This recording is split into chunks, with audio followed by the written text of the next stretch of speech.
تین سیاہ کارنامے یزید کے۔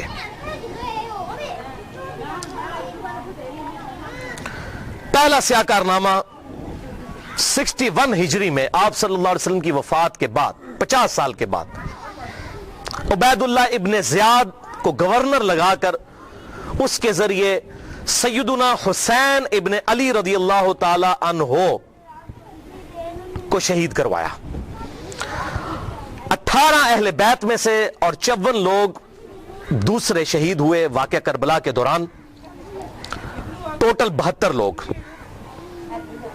اور اس کا ذکر صحیح بخاری میں انٹرنیشنل نمبر کے مطابق 3748 نمبر حدیث میں موجود ہے، اور صحیح مسلم میں 6309 نمبر حدیث کے اندر بھی موجود ہے کہ جب حضرت حسین کے قتل کے بعد حضرت امام زین العابدین علی ابن حسین رحمہ اللہ تعالی جب مدینہ شریف آئے تو ان کے ہاتھ میں حضور کی تلوار تھی جو حضرت علی کے پاس تھی، اس کے بعد مولا حسین کے بعد تھی، مولا حسین کے بعد زین العابدین کے پاس آئی۔ صحیح مسلم 6309۔ تو مسور بن مخرمہ رضی اللہ تعالیٰ عنہ حاضر خدمت ہوئے اور انہوں نے کہا کہ اے نبی کے بیٹے، یہ تلوار آپ میرے حوالے کر دیں ورنہ یہ کہیں بنو امیہ کے ظالم لوگ آپ سے چھین نہ لیں، اور میں اپنی جان سے بڑھ کر اس کی حفاظت کروں گا۔ تو یہ صحیح مسلم میں موجود ہے۔ لوگ کہتے ہیں نہیں پتہ نہیں حسین قتل بھی ہوا تھا کہ نہیں، ٹھیک ہے، آپ لوگوں نے یہ باتیں کرنا شروع کر دی ہیں۔ تو بھئی جھوٹ کے تو کوئی پاؤں نہیں ہوتے ہیں۔ جب لوگوں نے یہ جرت کی وہ صحابہ وہ بغلوں میں بت رکھ کے آتے تھے اس لیے رفع یدین ہوتا تھا، حالانکہ اہل سنت اور اہل تشیع کا رفع الیدین پہ اجماع ہے، سوائے حنفیوں کے پوری امت متفق ہے کہ آپ صلی اللہ علیہ وسلم رکوع میں جاتے وقت رکوع سے اٹھتے وقت رفع الیدین کرتے تھے۔ لیکن جب کوئی بندہ بے ایمانی پر اتر ہے تو اس کا تو کوئی علاج ہی نہیں ہے، وہ کہے گا جی بت رکھ کے آتے تھے، اے بھی ہوئی یہ بت رکھ کے آتے تھے۔ بھائی صحیح مسلم میں موجود ہے، صحیح بخاری میں واقعہ کربلا کا ذکر موجود ہے۔ دوسرا سیاہ کارنامہ، اور ادھر میں یہ بات کر دوں، بعض لوگ کہتے ہیں حضرت حسین جو ہے وہ یزید کی بیعت کے لیے جا رہے تھے اور انہوں نے کہا میری 3 شرائط ہیں، یا تو مجھے اجازت دو میں یزید کے ہاتھوں میں ہاتھ دے دوں، یا مجھے کسی مسلمان سرحد پر بھیج دو، یا مجھے واپس جانے دو۔ خدا کے لیے بھائی یہ بات ہوتی تو بنو امیہ نے لوڑیاں ڈالنی تھی کہ حضرت امیر معاویہ رضی اللہ تعالیٰ عنہ پوری زندگی حضرت حسین سے وہ بیعت نہیں لے سکے اپنے بیٹے کے لیے جو انہوں نے اپنی وفات سے 4 سال پہلے لینا شروع کر دی تھی۔ اور یہ عبید اللہ ابن زیاد نے حضرت حسین کو اگر منوا لیا تھا تو اس کو تو سونے میں تولنا تھا یزید نے کہ بھئی آپ نے بڑا کارنامہ کیا ہے۔ کدھر یہ جھوٹ ہے۔ انصاب الاشراف کتاب سے یہ پیش کرتے ہیں، شیخ زبیر لیزئی صاحب نے پوری تحقیق لکھی ہے کہ یہ کتاب ہی ثابت نہیں صحیح سند کے ساتھ، اور اس کتاب میں تو ایسی ایسی حدیثیں ہیں کہ کئی صحابہ کا ایمان ہی ثابت نہیں ہوگا اگر اس کتاب کو انصاب الاشراف کو پیش کریں۔ اور یہ جو روایت ہے وہ روایت بھی منقطع ہے۔ حلال بن صاف یہ بیان کرتے ہیں ان کا واقعہ کربلا میں ہونا ثابت نہیں ہے، اور منقطع روایت کوئی حجت نہیں ہوتی ہے، تو یہ کتاب بھی ثابت نہیں، بالکل جھوٹ ہے۔ پوری امت بیعت کر لیتی، حضرت حسین بیعت نہ کرتے، اس وقت تک ان کو سکون نہ آتا۔ کیوں؟ حسین کا بیعت کرنے کا مطلب تھا کہ آل محمد نے بنو امیہ کی بدماش حکومت کو اسلامی حکومت تسلیم کر لیا ہے۔ اس لیے آپ دیکھیں ایک حسین نے بیعت نہ کی تو یار کیا ہوا، کوئی فرق نہیں پڑتا، چھوڑ دو۔ حضرت سعد ابن عبادہ نے بخاری مسلم میں آتا ہے کہ حضرت ابوبکر و عمر کی بیعت نہیں کی تو کیا حضرت ابوبکر نے ان کو قتل کروا دیا تھا؟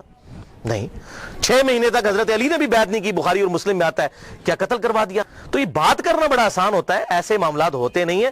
حق بات وہی ہے جو کتابوں کے اندر لکھی ہے، باقی لوگ جتنی باتیں کرتے رہے وہ سب جھوٹی کہانیاں ہوتی ہیں۔ تو یہ دوسرا سیاہ کارنامہ یہ تھا کہ جب حضرت حسین کو شہید کیا گیا تو ظاہر امت میں کوہرام مچ گیا، تو جن لوگوں نے تلوار کے زور پر بیعت کی ہوئی تھی، دبے ہوئے تھے، وہ بھی میدان میں اترے۔ انہوں نے کہا کہ ہم یزید ابن معاویہ کی بیعت توڑ کے اس کو پھینک دیتے ہیں۔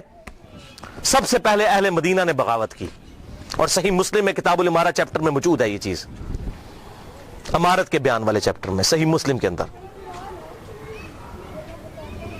اور جب بیعت توڑی تو ظاہر ہے کہ پھر یزید کو غصہ آیا، اس نے پھر فوج اپنی بھجوائی اور اس نے اہل مدینہ کے اوپر جو ہے وہ چڑھائی کر دی۔ 3 دن تک مدینہ تو رسول کو حلال ٹھہرا لیا کہ وہ حضرت عثمان غنی رضی اللہ تعالیٰ عنہ جنہوں نے شہادت گوارا کر لی لیکن مدینہ میں اپنے دفاع میں تلوار نہیں اٹھنے دی کہ مدینہ تو رسول میں میری وجہ سے خون نہ گرے، اس یزید ظالم شخص نے مدینہ پر حملہ کروایا اور قتل عام مسلمانوں کا کروایا۔ صحیح بخاری میں کتنی حدیثیں میں ان کے حوالے دے دیتا ہوں۔ صحیح بخاری میں 2604، 2959، 4024، 4906 یہ صحیح بخاری میں ہے۔ صحابہ کا قتل عام کروایا۔ یہ کہتے ہیں صحابہ کے گستاخ، اور جنہاں دے چمچے ہونا سب تو بڑے گستاخ او جے صحابہ دے جنہاں نے صحابہ نو قتل کیتا جے۔